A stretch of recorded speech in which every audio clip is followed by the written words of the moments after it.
The LA Chargers head to Philadelphia this week to take on the Eagles, their coach finally finding the plays in their playbook that call for runs. And man, did it work. It's Boston Scott who takes it in for an Eagles touchdown. So was it just a coincidence Miles Sanders was out and Philly runs it over 45 times for 230-plus yards?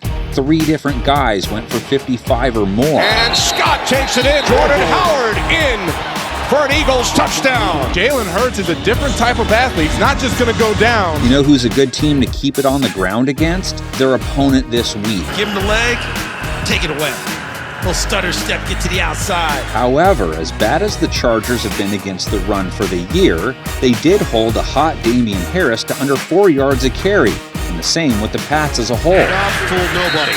And their pass defense did its job in that game too. Only 218 yards allowed to M.Jones, no TDs, his rating just 70.9. Adderley come over the top and get enough body of Jacoby Myers. The Chargers allow a lot of completions, but they are good tacklers, and they don't give up a lot of long stuff. There's the first foot down, but look what comes down next. The body out of bounds. Hurts didn't really throw much last week because of how efficient their rush attack was. He was fine with the few passes he made. Jalen Hurts, when he sits in the pocket and has time, he's as good as it gets. The love bug, on the other hand, remained broken down. Justin Herbert threw 2 interceptions, rating under 70, now in back-to-back games, both losses. Off the tip, it's intercepted.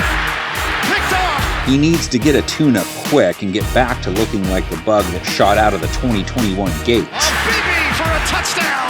Hits his man, Keenan Allen. There's also a Mike Williams problem in LA. The problem, Herbert hasn't been able to find him the last 2 games. Again, that were losses. On time, but lost at the end of the play by Mike Williams. But when the Chargers have it going, they are a dangerous bunch. Maybe not Marky Mark's Funky Bunch dangerous, but still dangerous. It's caught by Williams. Deep shot. Herbert connects with Allen. Oh, avoids it. Dumps it off for Eckler. Pass protection was a bit of an issue for Herbert last week. 3 sacks taken. He gets thumped by Lawrence Guy. And while pressure hasn't been much of a Philly special team, they did at least sack Jared Goff 5 times last week. Goff under pressure.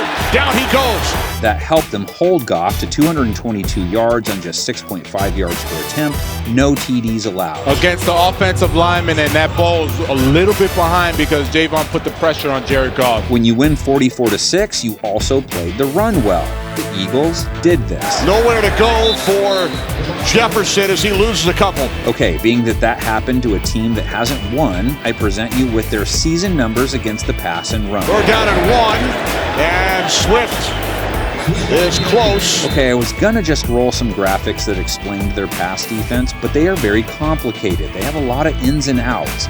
Like, there is no team allowing a higher completion percentage in the league, and their rating allowed is in the high zone. I have no idea why he'd suck up on the run and leaves Amon-Ra St. Brown wide open for a huge game. But there are a lot of what-have-yous with them, a lot of strands to keep in the old duder's head. Strands like holding teams to a solid yards per attempt, they don't give up many yards per game, and they are elite when it comes to yards per catch. This is Swift. They tried to set up the screen, but it did not fool T.J. Edwards and Avonte Maddox. A couple of weeks ago, you would have been convinced a Bolt would take out an Eagle for sure, right?